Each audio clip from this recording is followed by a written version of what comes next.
Hello, everybody. Welcome back to the Church Next show. We are in a series all about Back to the Future, how we can have successful futures as churches and as leaders. Now, we all know that to have a successful future, we need to learn lessons. And sometimes our biggest lessons come from the biggest mistakes and failures that we have made. They say that, a good person learns from their mistakes, but a wise person learns from the mistakes of others. And there are 5 mistakes that we believe that all church leaders and ministry leaders should avoid for a good, bright future. And to have this discussion with us about these 5 mistakes, we have an amazing guest with us today. Hey. He is the lead pastor of a micro church collective, which I hope you tell us all about, called Come on. Harbour Church. We have Ben Kampmeir. Thank you so much for being here and welcome to Church Next.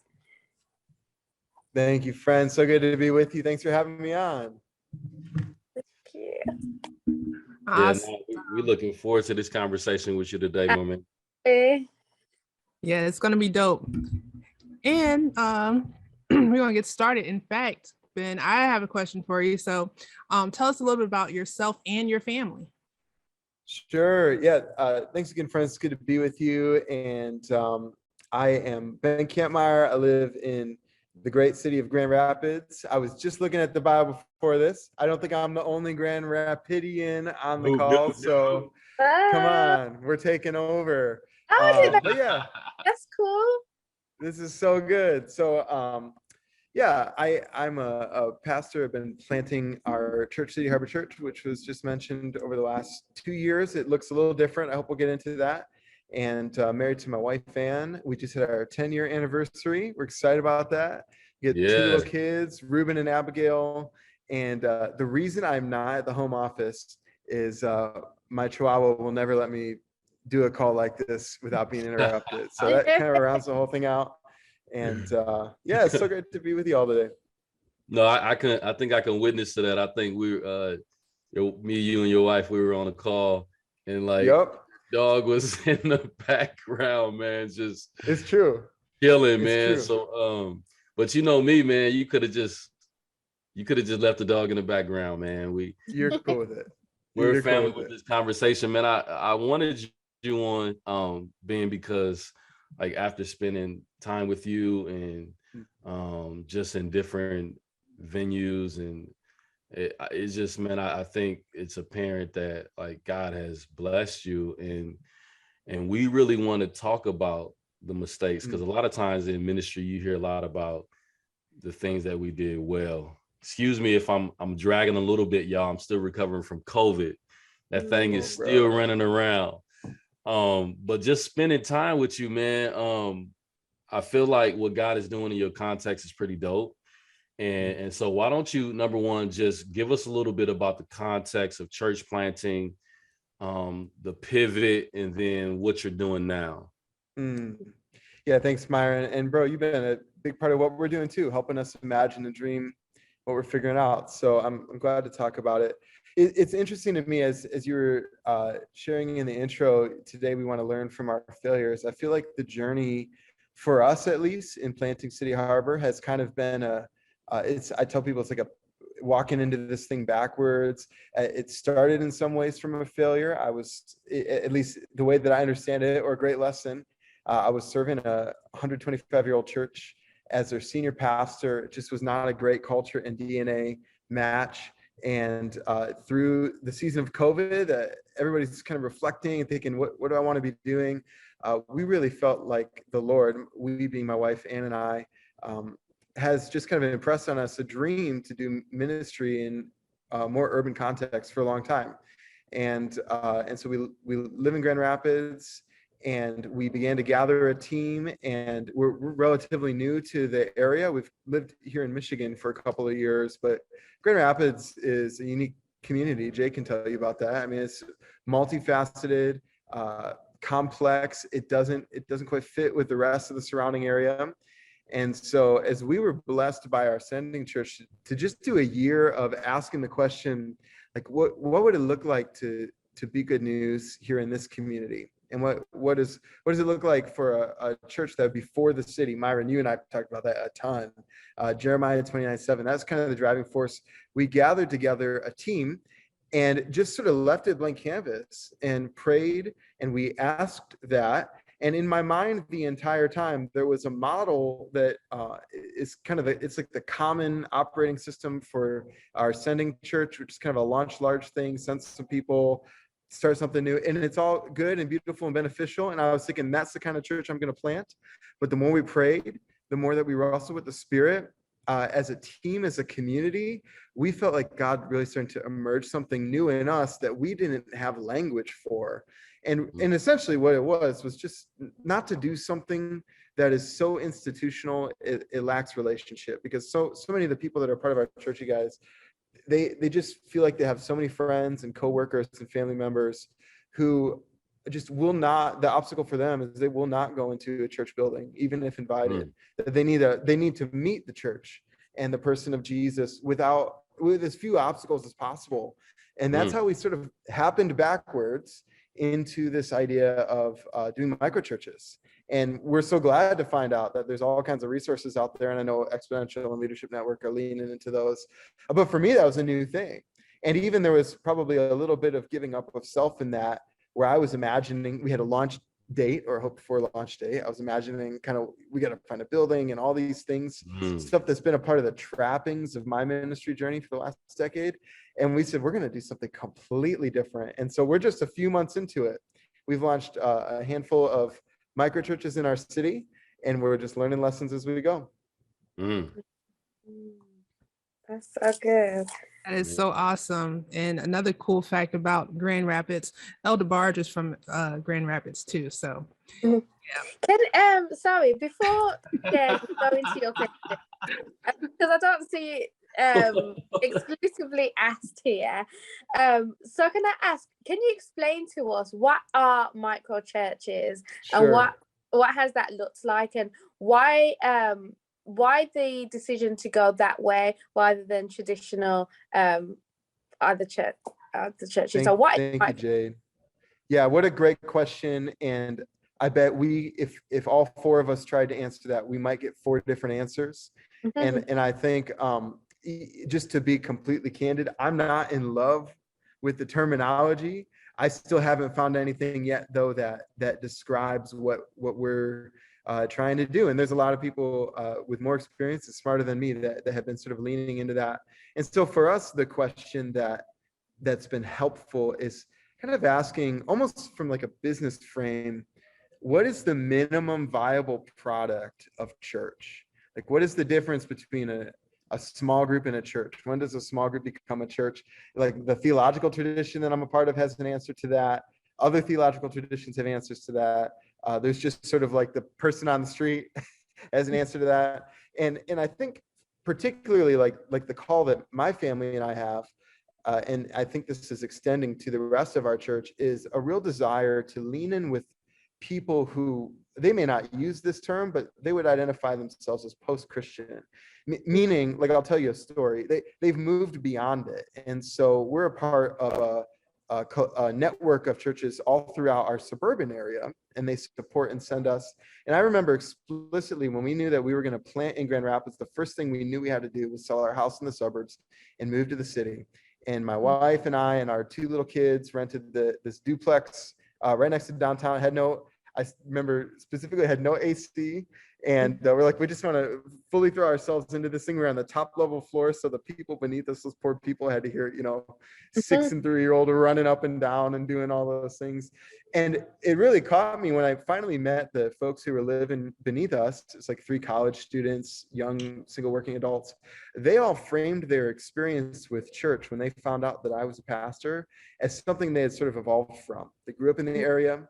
West Michigan, Jade, you know this, it has a high value on family and connection. And these are all good things. And for them, it was kind of like, yeah, I did that. And I've moved beyond it. And they were sort of framing their reference to place and identity to living here and sort of like having found a way to have the best of both worlds. And those are the kind of people that we really long to connect with and long to reveal Jesus to. And we just know sort of the classic hey, bring your friends to church thing just doesn't work with that person, because they've already written it off as something that's not for them. And so for us, microchurch is really just a means toward the end of a highly relational, very simple community of believers, very flat. It's not about a pastoral personality. A lot of folks in our microchurches that will connect with them, they don't know who I am. They know the community that's gathering and they've been invited to. And so it's kind of this project for us, this experiment to see, is this a new way that we can engage folks who maybe found the means of churches we know it not for them. I talk about it in terms of operating system. It's really a new operating system for multiplying churches. If you've, like, I'm on the Mac, if you ever try and open a Word document on a Mac or a Pages document on a Win, it just, even if you can cross over, like the typeface is wrong and you're missing stuff, we're really trying to develop a new operating system for multiplying church. And it's working for us, and yet we're still praying and asking the Lord to show us, like, what does he really want us to do. That's awesome. Thank you for that. Sorry, Jennifer, back to you. You're good, because that was actually an excellent question, and I love how he explained it as a new operating system. As a techie myself, that just made so much sense. And it's like, when we're talking about new operating systems, and I'm going to do a sidebar question, how would you compare this new operating system to the old operating system of, like, our grandmother's churches in the community? I love it. Yeah, Jennifer, the reason I use operating system language is we do have to kind of talk about this thing in the context of the other thing. And I love both, right? I have friends who are Android. I'm an iPhone.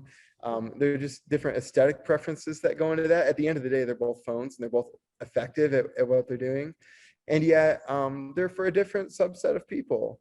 And so, another metaphor maybe that's helpful is, like, electric cars are, everybody wants one. I can't afford one. But when you look at the price of gas right now, there's just something about accomplishing the same end. Like, our mission as a church is to help people find their way back to God. And so we can do that with a campus-based operating system. And we can also do that with this very simplified micro church ecclesiology, this understanding of church that is just about revealing, again, Jesus to people. That's what we want. So what I'd say, whatever works. And if there's a third operating system that hasn't been discovered yet, let's lean into that. Whatever's effective to reveal him to the people around us. I just think for us, we've just got to have a different way of getting things done. I love it. As they say, you can't open new doors with old ways, old methods. And as you were saying, we're living in the post-pandemic world. People are kind of over the old way of church. And so we do have to reinvent and bring something new to the table that they're going to be able to not only receive, but want to be part of and be excited about. So I love the concept of micro churches. Now, we're talking about the 5 mistakes every leader should avoid. So tell us about those 5 mistakes and why it's important to you. And I just want to say, I'm so glad y'all asked these questions up front, because everything that when Myron said, give me 5 mistakes, they're all born out of kind of this journey and this process. There's nothing that's way old on this. I'm talking these are like mistakes I've made in the last 4 to 6 months, easily, at least more than one. So the 5 mistakes I wanted to share about today are discerning the vision solo, investing particularly in leaders proportionate to their own level of excitement. I'd love to tell you more about what I mean by that in a minute. Strategizing first, praying second, measuring success on a curve, and then lastly, living in what I'm going to call today a subcultural echo chamber. Those are my 5 mistakes. And that's, again, this is all kind of a function of the journey that we've been on together. All 5 of those things are learnings from the season that we've walked through. So then, can you go into each one individually? And as you do that, feel free to give us the stories behind the mistake that you made, and just to give us a little bit more context. So please share more about those. Yeah, I love to. So discerning the vision solo, this is a very personal sort of part of our journey that we've been on. I've served kind of primarily in church settings that are more institutional over the last 10 years. And one of the processes, I think this is a really good and healthy process that every church needs to do, is to prayerfully discern, like, what is the vision? How has God called us to live the Great Commission in our context, with our people, with our resources? And I distinctly remember when I was serving as a senior pastor in my last church, we wanted to bring some freshness to the vision, maybe contextualize it to a new season. And I was in the process of doing that with a team. And, teamwork is slow. I remember at one point thinking, if I could just sit in my office and write for 4 hours, I'll figure it out. And we more or less did that. And so coming into this new season, this very, like Myron knows about this, he's helped us kind of think through some of this. It's a very shared process. It's that old axiom, you can go fast alone, or you can go far together. And honestly, for me, it's required a lot of like rewiring of the way that I lead individually, to facilitate more, to ask questions more, to coach more, rather than to be directive or decide in isolation.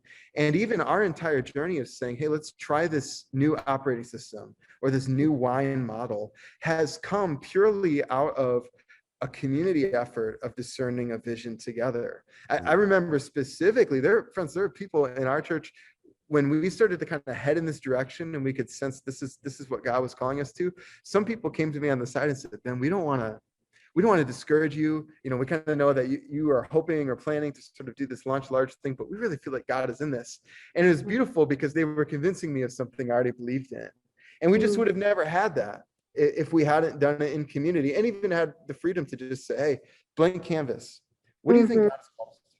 So it's a huge mistake to discern vision in isolation. And talking about that blank canvas, I think that's what COVID done for a lot of churches, right? Like it really shook us to like the core of like, what is this all about, and how are you going to continue being a church in this call it what it is, a completely new world. So all of us had to go back to the drawing board and really got a chance to reimagine what church is going to look like. But like you said, that dreaming process is always better when you have a team. So thanks for sharing that. And can I just say, Jade, like, the blank canvas, I think, is us as leaders as well. So so for me, just to be totally honest with y'all, there is an emptiness and a weariness coming off of that season, still in it in some ways. And I knew that I just didn't have it within me to sort of dream it all up. I needed others to sort of bring themselves to it. And that for me is so rich, that hope and vision springing forth from a community was a gift to me, because I was like, I just don't know if I can just switch it on right now. What do you all think? What has God called us to? Absolutely.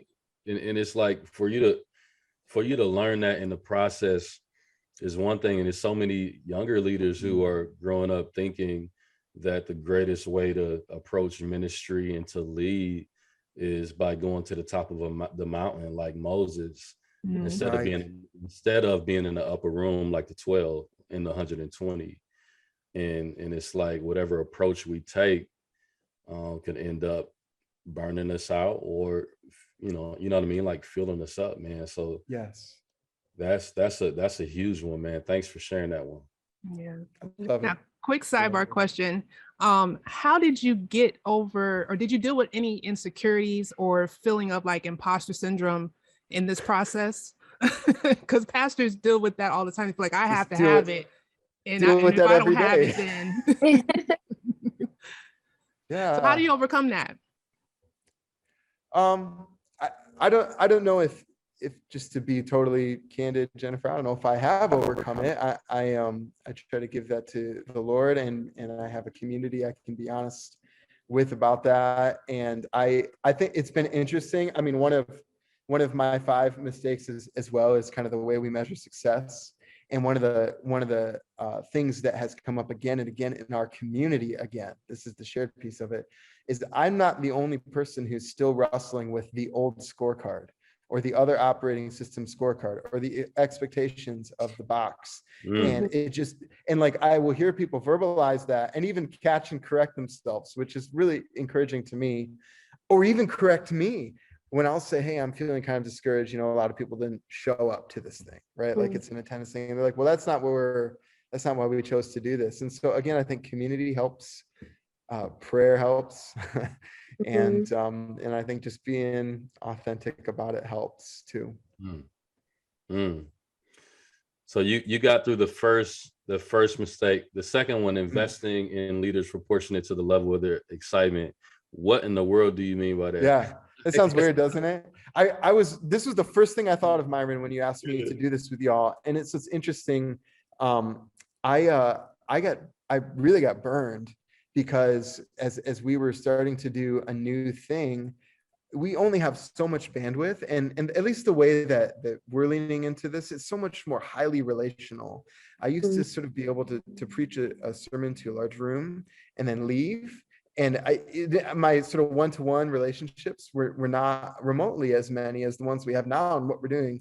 And so we've had people sort of jump on the train with us as we've gotten into this, and they've gotten off at different spots. We haven't had anybody sort of leave us and then come back yet. That may happen still. But one of the things early on that happened, what's that? Was that Jade? Happens for sure. Oh, I'm sure. We're just not old enough yet. I mean, it's coming. Yeah, I mean, so like there was a leader early on who like seemed like this person is God's gift to this whole thing, their resources, their background, their excitement about this vision. And they would constantly say, yeah, let's get coffee, let's get together. I have ideas. And again, just on honest self-reflection, since we're talking about learning from failure, there's something in me that likes that. Something that's like, wow, this person, they're not being paid to do it. They're as excited about it as I am, maybe more. And so what I found was I was spending more time with those leaders than maybe those who were skeptical or on the way. And there's only so many hours in the week, and there's only so much time to invest, and there's only so much relational energy and bandwidth. And so that leader that was really excited actually eventually ended up leaving. And it just, for me, again, it was a check personally of like, did I pass some people over because somebody was really excited? And I liked that. I enjoyed that. I have a church planting friend that when I told them that story, they said, there's a phrase that I use, and it's the quotient of someone's excitement has a lot to do with how quickly they'll leave your thing. And I know that's not totally true, but anecdotally, I experienced it. And again, it's like, who am I doing this for? Is this for Jesus, or is this for Ben to feel like there's momentum? And that was just a great, I think, quick lesson for me. That is that goes into remember, Jennifer, when we had the conversation last week talking about at what point people get on the train. It's like there's those people that, like I said, as soon as the idea is given and the vision is spoken about, they're all in, they're really excited. Then there were those that don't seem excited at all, but end up joining when there is a bit more momentum going and end up being great assets. And then those people that were with you in the beginning end up dropping out completely. So, and that's so true. We was having a conversation about how important prayer is when we are considering our teams and considering our people and considering like who God would have us to bring alongside us. Sometimes we can, shut the door on people that wasn't with us in the beginning, but really they end up being such a great asset to the vision. So thank you for that. That's a great word. Yeah, and even to Ben's point, in one of his mistakes of strategy first versus praying last, how has that mistake that you've learned benefited the community you're in, and what is it that God is, like helping you to grow in that area as well? Yeah, I'm learning, for better or for worse. I'm a little bit of a church tinkerer. I like to talk model. We like, there's something so absorbing, even in doing something different, that after a while, it's like, these are all man's plans. And I think for us, we have tried as much as possible to make prayer not just a check mark, but it is the strategy for us. It is the culture of our church. And that, I mean, even just my wife and I have felt convicted in this process to carve time out, commit it to that, even before we say, okay, let's get down to business and talk about what's going on. So this is one of those like, well, duh, failures, but it's also one of those ones that it really is, it's just a reality. And where do we want the power to come from? I think for us, this has to be so functionally and deeply a part of the way that we respond to stuff that it's only natural to say, okay, well, let's just pray on this. And again, it's not fast. It doesn't always turn stuff around quick, but yeah, to strategize before we pray is makes no sense. Right. Yeah. Right. Well, yeah, Nat. Well, okay, so we have two more, and we want you to. The fourth one is really interesting to me because I kind of harp on it a lot. Yes. In some form or fashion. But measuring success on a curve. Yeah, I'll just lay it out quick, and then Myron, you can harp away, man, because I know No. whatever you'll say. Time for you to harp. Time for you to harp. We'll do a duet. How about that? We'll do a duet. I think like our scorecards betray us in the way that we get excited about what we think is successful. And this has been especially hard for me because when you do something that's as highly relational, and it's got the word micro in it when we talk about micro church, it is just so different from some of the I think just the ways in the past that I've sort of reassured myself that, oh, God is in this, because people showed up in the room. I was a worship leader before I was ever a pastor. And I remember thinking like, this has kind of been ingrained in me, and this is my own fault, right? I don't put this on anybody else, but thinking, watching the room fill up and go, is it going to be a good Sunday or a bad Sunday? And so much of this journey for me has been learning to weigh the things that matter, having sort of a true north and a clarity, whether it's mission, vision, value stuff, or even just what God says in his word about what matters, and just being very self-aware personally of what I'm feeling. Like I'm a 4 on the Enneagram. I have a feeling about everything all of the time. And so I've got to decide, I think, what I'm going to get excited about and what I'm going to invest my energy in. And if it's to tell the story of we had this many people show up, then it's just the wrong scorecard. So for us, I'll just tell a brief story. The thing that's been most exciting to me lately is we actually had to take one micro church that didn't even start because a handful of people said, you know what, I don't know if this is for me. So they got off the train after the vision left the station. They were like, no, all right. I was part of forming it, and I'm gone, which is hard. And so I went to these leaders that we're empowering to lead this thing, and it's in their neighborhood. And I just said, I think we need to talk about, I don't know if this is viable right now. I don't want you guys to be overburdened, and let's just sort of calibrate, dream a little bit, pray a little bit again. But in the process of talking about that, I've never had a conversation like this. They said, it's okay, because we used to be so disconnected from the church, and now we feel like we're living the Great Commission for the first time. And for me, I went home and told my wife, I said, that's the moment that I've got to celebrate. Like that has to be the fuel. It can't be if everybody showed up or came back from vacation, because that's real transformation. And that was really exciting to me, but you got to remember that. So weigh the right things. Wow. Yes, that's awesome. So as a former worship leader myself, how did you, well, let me ask it this way. Did you ever find yourself battling with the need to perform or create a performance?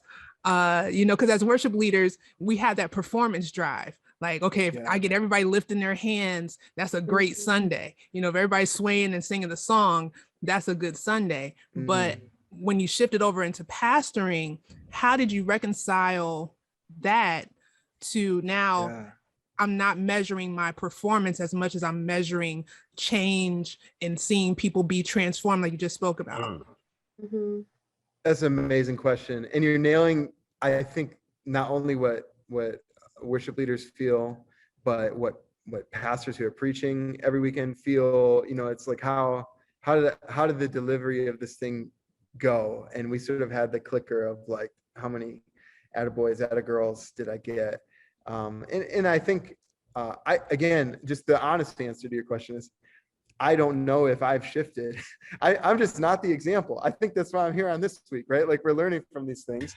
And yeah, I just think I have to be honest about that.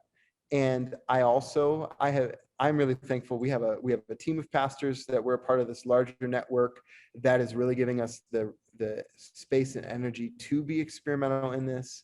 And there's a commonality that's shared among these leaders that I can just say that. Like I was just saying to our senior pastor just the other day that I felt like I was too fixated on how did the gathering go, and gathering is just such a small component. And he just reminded me, he said, our scorecard the gathering doesn't even actually factor on the scorecard. It's the disciple making, and so it's fine. You know, and so I guess, Jennifer, I'm just trying to express that to other people and have them speak into it. And you talk to people like Myron and just be reminded, be called out, shift your language, all those things. So that's awesome. And I really enjoy your honesty, because you're not trying to conjure up, a way to have it together for us to say, okay, Pastor, Ben, he's got this together over here, follow him. You're saying, no, I'm still figuring it out. I'm still navigating and shifting myself, but this is what I have to draw from. And I think for any pastor that is church planning, any senior leader that's still shifting from the pandemic and whatnot, draw from your resources. Pastor Ben is giving us great advice. Draw from the people around you. Just because they're following you, quote unquote, or they're in the pews or they're part of the lay leadership doesn't mean that they don't have vision for the ministry as well. So find strength in those numbers and definitely take advantage of what God has put around you. Awesome. Amen. You know, the living in a subcultural echo chamber has me on the edge of my seat. Ben. Yes.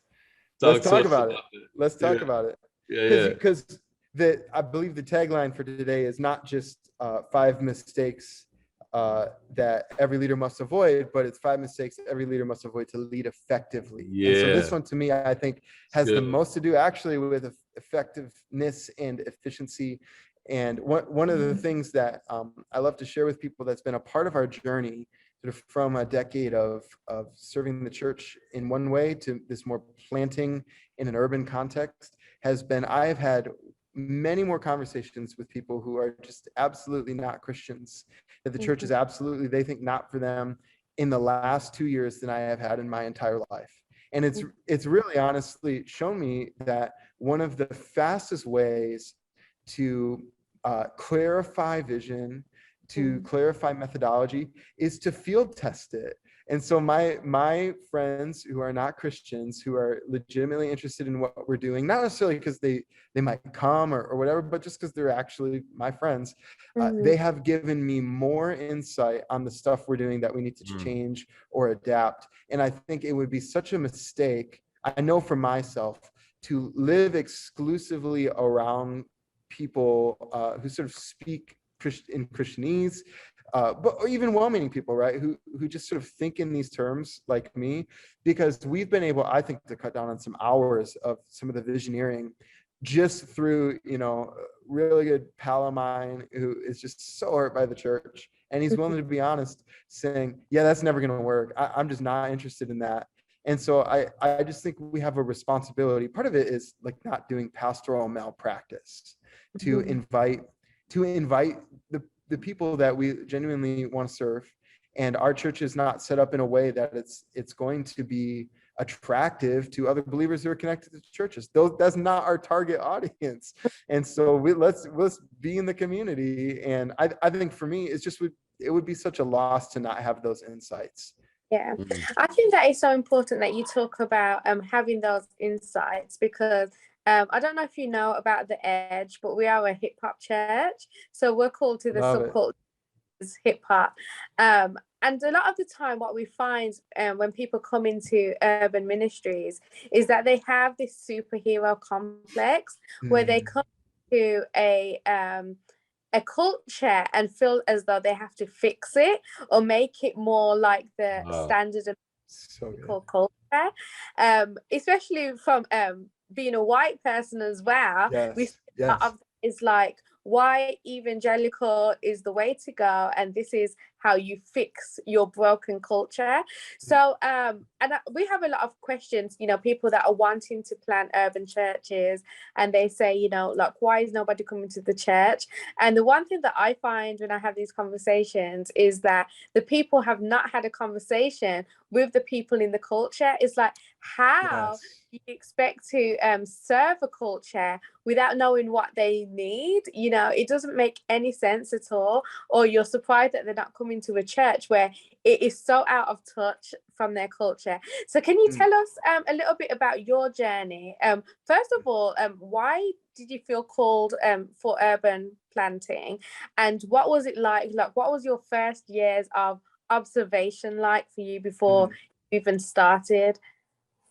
Well, okay, first of all, Jade, what you just shared was worth the price of admission for everybody who's going to watch this. I mean, that was like, you just said in a nutshell, I think what I'm experiencing and still experiencing. So I'm so thankful that. Second of all, we have to hang out.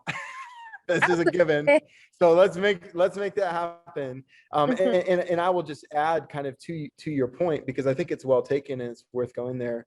The sort of like white savior church mentality, even sort of as an unconscious bias almost, is a real thing. And I would say another challenge that we're encountering and living into as a network of churches is not just along lines culturally like that, but also the difference between suburban and urban culture. So like well, I promise I will answer your question. But one of the early experiences that I had was I had a business card in my pocket that had our central office in it, which is in one of the suburbs of Grand Rapids, which is just ideologically very different from the rest of Grand Rapids. And my first year, especially as COVID, kind of Michigan was pretty tightly locked for a while. So like when we started, there was one beer tent near downtown that I don't know if I can say that on this podcast. I would go hang out at this establishment. That it was winter, it snows a lot in Grand Rapids, and it was heated, and that was how I met strangers, because I was like, I just got to go out and meet people and start talking about stuff. And I gave somebody my business card with this business address. It wasn't where I lived. It wasn't where I was hoping to plant a church. It just had my mailing address on it, and they actually gave it back to me. And they said, I don't want that. Because again, I think there's this sense of like, hey, if the goal is import suburban church, it's not for me. And it was really humbling. And as I got to know that person, I said, I hope you know, like, we want to offer Jesus to Grand Rapids, and we recognize that we're just partnering with the already work of the Holy Spirit in the city. Like, we are not the first ones to show up and suddenly the Holy Spirit's here. He's doing his thing, and we're just participating with him. It's really humbling. To answer your question, Jade, in brief, I have lived in a couple urban centers, and I have so Sydney, Australia, Chicago, Illinois. I grew up around Chicago, and oddly enough, part of our journey together has been like when we were doing suburban church ministry, we would escape to the city. And so the city for us was even a respite. We've come to love it, and just with a deep desire of trying to figure out, like, why are all these churchy looking buildings here, and yet not a whole lot of people are really that actually live here are really interested in that. And so we're just trying to learn. We're trying to ask more questions than we give answers. And the more people we can hang out with, I feel like slightly the better that we get at that. So I don't know if I answered Jade's question, but I just wanted to say I really like what Jade said in the beginning of all that, because she nailed it right there, the challenge. Totally, bro. I mean, Yeah, man. Anytime Jade or Jennifer even talks about this church stuff is I think is gold. And then everything that you've shared, the reason why we wanted like to have this conversation is because I think a lot of times we want to learn from people. What I think honestly, we got to look at what didn't work for them, and be able to draw some wisdom from that. Especially, you know what I mean? Like especially in this season, especially post everything that we've come out of. That's And so I guess for us, like, man, the last question probably will be, in light of what you shared, what, I don't know, like parting piece of advice would you give church leaders when it comes to maybe, wow. Maybe they've have gone through it or will go through it? Wow. Well, I feel like every single one of these 5, if there's a common theme, at least for me, like if there's a meta failure that Kampmeir is learning from, it's just how the posture of humility, which is really the posture that Christ has and reveals to us, is in so many ways I think the antidote to not necessarily fixing these things or it's not going to bring about just a huge radical shift, but I have just felt like the ability to say things like, hey, I feel like I care way too much about the wrong thing. Community, family, can you help me with that? I feel like I have been strategizing first and praying last. Ask my wife, will you hold me accountable in that? And it starts with just admitting like that we're people who are failure prone. So if we can give up looking like we got it together, I think it's effective. And something was said earlier that connected for me, and I find it really freeing. I can't remember if it was Jade or Jennifer who said it, but for me, I'm finding post kind of after in the tail end of COVID, whatever part of we're in, I feel most liberated by not having to like be the have it all together pastor. I felt like that for me, this is just me speaking for myself, that just put too much pressure on me, and I want to be a real human being who's just trying to be a disciple of Jesus. And so the freedom to be in contexts where that is allowed is just an incredible grace. I know that not every pastor feels that way or feels like they can be that way, but I love that our community, our spiritual family has invited that, and they're willing to journey in that with us. And so the ability to say, I'm wrong, I made a mistake, I'm learning, I'm growing, help me figure it out. All those things I think will help head off some of these things if we start in that place of humility. Amen.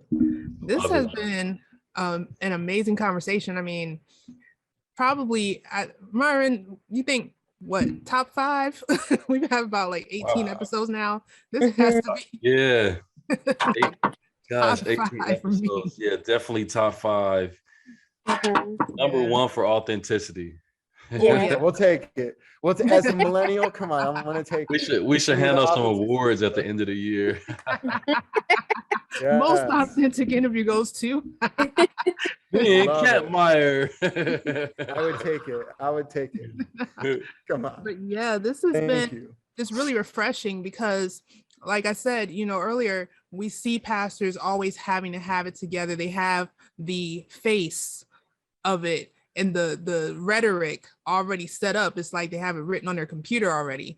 But you came to this interview and you gave us authentic Pastor Ben. This is my process. This is my journey. And I think that's just inspiring for church leaders overall, not just pastors, because we don't have that pressure of having to have it together.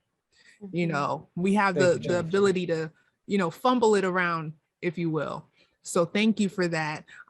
Speaking of you, how can we connect with you online? How can we get connected to your church, your movement, all of that?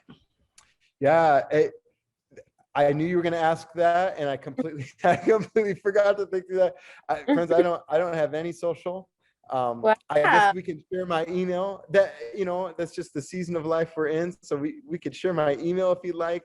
We're a part of the Harbor Family of Churches, which is a family of churches in West Michigan. So if you go to harborchurches.org, our contact info is on there. And if anybody watching this is in Grand Rapids, wants to hang out, continue this conversation, Jade can testify. Jade, I don't know if you like coffee or not, but we are like abundantly blessed.